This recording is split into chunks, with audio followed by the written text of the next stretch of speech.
ಎಲ್ರಿಗೂ ಒಳ್ಳೆಯ ದಿನ.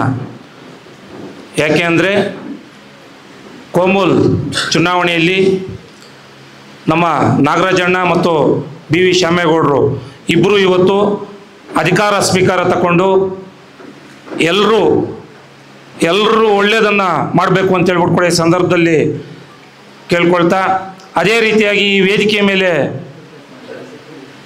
ಇರ್ತಕ್ಕಂಥ ನಮ್ಮ ನಾಗರಾಜಣ್ಣ ಅವರೇ, ಶ್ಯಾಮಣ್ಣವರೇ ಮತ್ತು ನಮ್ಮ ಈ ಚುನಾವಣೆ ಉಸ್ತುವಾರಿಗಳಾಗಿರ್ತಕ್ಕಂಥ ನಮ್ಮ ಆನಂದ್ ರೆಡ್ಡಿ ಅಣ್ಣವರೇ, ಇನ್ನೂ ಹಲವಾರು ಹಿರಿಯರಿದ್ದೀರಿ. ಮತ್ತು ನಮ್ಮ ಎಲ್ಲ ಹಾಲು ಉತ್ಪಾದಕ ಸಹಕಾರ ಸಂಘದ ಅಧ್ಯಕ್ಷರುಗಳೇ, ನಮ್ಮ ಕಾರ್ಯದರ್ಶಿಗಳೇ, ಪತ್ರಿಕಾ ಮಾಧ್ಯಮದವರೇ, ಇವತ್ತು ನಮ್ಮ ನಾಗರಾಜಣ್ಣ ಅವರ ಅನುಭವ ಜಾಸ್ತಿ ಇದೆ.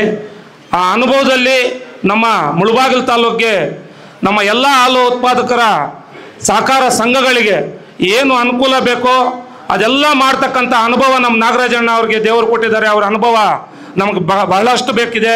ಅವರು ಅಂಥ ಒಂದು ಒಳ್ಳೆಯ ಕೆಲಸಗಳನ್ನು ಮಾಡ್ತಾರೆ ಅಂತ ಕೂಡ ನಮಗೆ ಎಲ್ರಿಗೂ ತಿಳಿದಿರೋ ವಿಷಯ.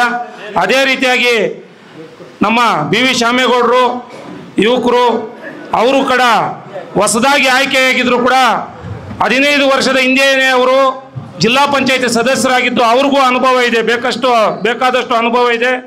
ಅವರು ಕೂಡ ನಮ್ಮ ಎಲ್ಲ ಸಹಕಾರ ಸಂಘಗಳಿಗೆ ಒಳ್ಳೆ ಕೆಲಸ ಕಾರ್ಯಗಳನ್ನು ಮಾಡಿಕೊಡ್ತಾರೆ ಅಂತ ಹೇಳ್ಬಿಟ್ಟು ಕೂಡ ಈ ಸಂದರ್ಭದಲ್ಲಿ ಕೇಳ್ಕೊಳ್ತಾ, ಎಲ್ಲರೂ ನಮ್ಮ ರೈತಾಪಿ ವರ್ಗದವ್ರಿಗೆ ನೀವು ಕೂಡ ಅದೇ ಸಹಕಾರ ಕೊಟ್ಟು ಎಲ್ಲ ರೈತಾಪಿ ವರ್ಗದವ್ರನ್ನು ಚೆನ್ನಾಗಿ ಅವ್ರಿಗೆಲ್ಲ ಏನೇ ಸವಲತ್ತು ಬಂದರೂ ಕೂಡ ಅವ್ರಿಗೆ ಸೇರಿಸ್ಬೇಕು ಅಂತ ಹೇಳ್ಬಿಟ್ಟು ಕೂಡ ಈ ಸಂದರ್ಭದಲ್ಲಿ ತಮ್ಮೆಲ್ಲರಿಗೂ ತಿಳಿಸ್ತಾ, ಇವಾಗ ನಮ್ಮ ಇಬ್ಬರು ನಿರ್ದೇಶಕರು ಅಧಿಕಾರ ಸ್ವೀಕಾರ ತಗೊಳ್ತಾ ಇದ್ದಾರೆ, ಅವ್ರಿಗೆ ದೇವರು ಇನ್ನೂ ಒಳ್ಳೆ ನಿಮ್ಗೆಲ್ರಿಗೂ ಅನುಕೂಲ ಮಾಡಲಿ ಅಂತ ಹೇಳ್ಬಿಟ್ಟು ಕೂಡ ಈ ಸಂದರ್ಭದಲ್ಲಿ ಕೇಳ್ಕೊಳ್ತಾ ನನ್ನ ಮಾತು ಮುಗಿಸ್ತಾ ಇದ್ದೀನಿ.